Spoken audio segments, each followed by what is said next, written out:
केतनो पुरान हो जाला।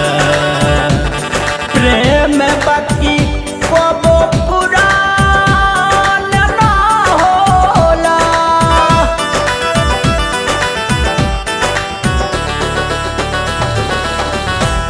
ना धोखा हम सह पाइब बिना तोहरा न रह पाइब कि तोहरे से तैयारी है, कि तोहरे से तैयारी है, कि करबू बेवफाई तू तो बुझिह ई गद्दारी है।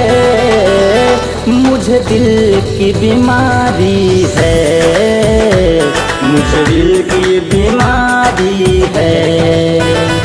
ना बजिया बैद का जाने, ना बजिया बैद का जाने।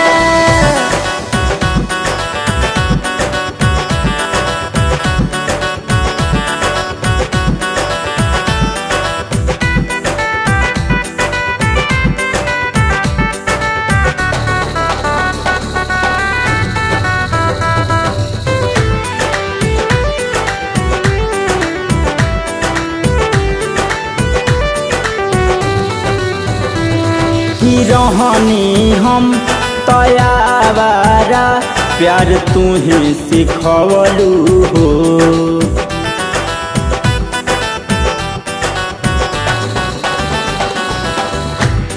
बोले बोलिया जमानाई कि अंगूरी तू ही धरवलू हो। बसेला जान तोहरे में धड़कन भी तुम्हारी है।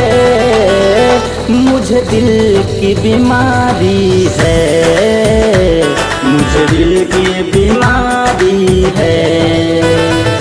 ना बजिया बैद का जाने, ना बजिया बैद का जाने।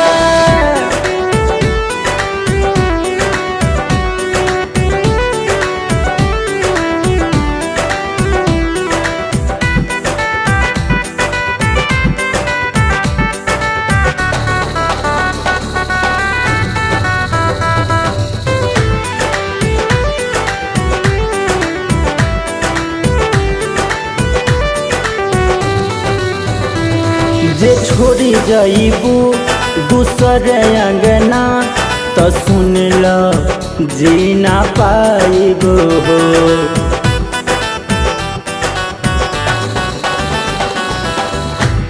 कि दुल्हन तू हमार बनबू, जिंदगिया संग बिताइब हो।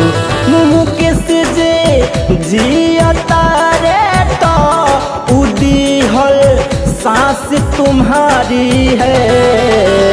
मुझे दिल की बीमारी है, मुझे दिल की बीमारी है। ना बजिया